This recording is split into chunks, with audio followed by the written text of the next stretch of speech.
Bapak Ibu, kunci yang ketiga ya dari 4P ini. P yang ketiga adalah kita butuh penopang yang benar. Kenapa kita butuh penopang yang benar? Karena saudara, di dalam masa sukar, apalagi yang berkepanjangan, kita butuh aliran kekuatan, fresh power. Kekuatan yang segar. Kenapa? Karena kunci pertama dan kunci kedua saja tidak cukup, apalagi dalam jangka panjang. Berbulan-bulan kita masuk di dalam masa yang sukar. Bahkan bertahun-tahun Paulus di penjara bertahun-tahun, Saudara. Mana tahan?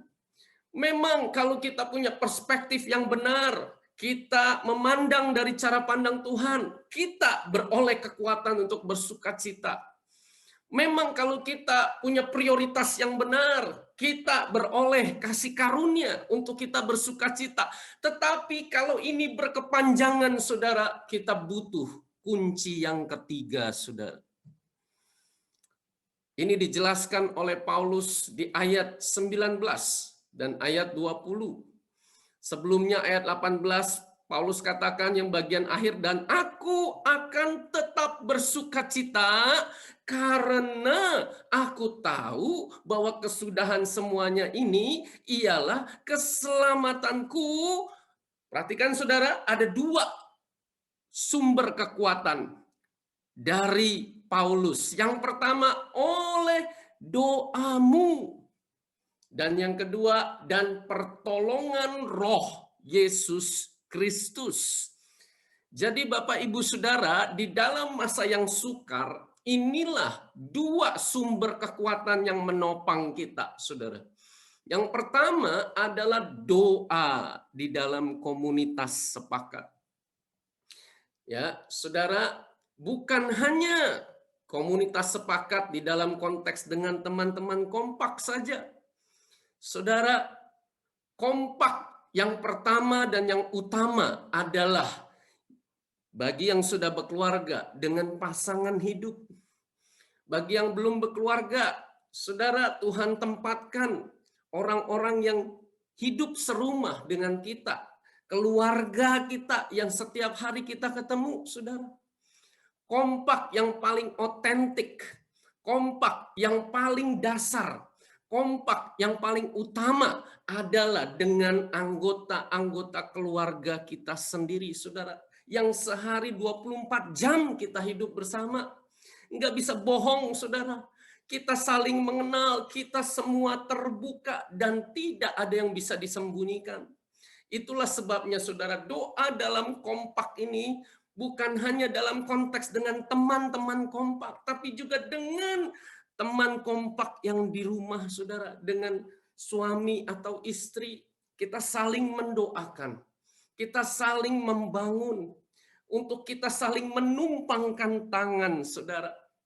Dan yang kedua, saudara, yaitu oleh pertolongan Roh Kudus. Di dalam masa yang sukar, saudara, kita justru melatih kepekaan kita, bergantung kepada tuntunan Roh Kudus. Rupanya inilah rahasia Paulus. Sehingga saudara, dia tetap punya, saudara, ayat 20 Paulus jelaskan, dia tetap punya kerinduan untuk terus rindu kepada Allah. Saudara, ada dua indikator, saudara. Apakah kita hidup dengan aliran kekuatan dari Allah? Yang pertama, kita tetap punya kerinduan. Inilah yang sangat kurindukan. Saya ajak setiap pribadi tanya, pribadi masing-masing. Apakah hati saya masih rindu akan hadirat Allah? Apakah saya masih rindu kepada Allah? Dan yang kedua, saudara, adalah Paulus memiliki pengharapan. Karena doa dalam komunitas sepakat, karena pertolongan Roh Kudus, pengharapan itu tetap Paulus miliki sampai Paulus berani berkata, segala perkara dapat kutanggung di dalam Dia yang memberi kekuatan kepadaku. Saudara sekalian, kunci yang ketiga ini adalah dengan kekuatan Allah, melalui doa dalam komunitas sepakat, melalui pertolongan Roh Kudus, tidak ada satupun yang bisa mengalahkan saya. Inilah bermegah di dalam Kristus, saudara. Kita bermegah bukan karena kekuatan kita sendiri, bukan karena kekuatan manusia, tetapi karena kekuatan Allah. Aku beroleh anugerah untuk menghadapi kesukaran ini dengan sukacita Allah, karena segala perkara dapat kutanggung di dalam Dia yang memberi kekuatan kepadaku. Dan kunci yang keempat, saudara. P yang keempat adalah, ya. Nah, sebelum kita bahas P yang keempat, praktiknya di dalam kompak yang ketiga ini adalah, saudara, ya saling mendoakan. Dan juga kita saling sharing pengalaman pribadi tentang pertolongan Roh Kudus, karena inilah dua kunci untuk kita hidup di dalam penopangan kasih karunia Allah. Kasih karunia Allah bekerja melalui dua jalur ini, saudara. Dan kunci yang keempat adalah yaitu pribadi Kristus menjadi pusat. Ini dijelaskan oleh Paulus di ayat 21 dan seterusnya, saudara. Paulus berkata, karena bagiku hidup adalah Kristus dan mati adalah keuntungan. Tetapi jika aku harus hidup di dunia ini, itu berarti bagiku bekerja memberi buah. Jadi mana yang harus kupilih? Aku tidak tahu. Saudara, bagi Paulus yang memberi teladan kepada kita, hidup adalah Kristus. Paulus berkata, kalau kamu buka dadaku ini, belek jantungku, yang ada cuma satu, yaitu Kristus. Dan satu-satunya inilah yang tidak akan pernah bisa diambil dari hidupku, yaitu Kristus. Mereka semua bisa lakukan apapun terhadap aku. Masa sukar ini bisa menekan aku. Mereka bisa memukul aku, menindas aku, melakukan segala apapun kepadaku. Tetapi satu hal yang mereka tidak pernah bisa lakukan, yaitu mereka tidak bisa ambil Kristus dari hidupku.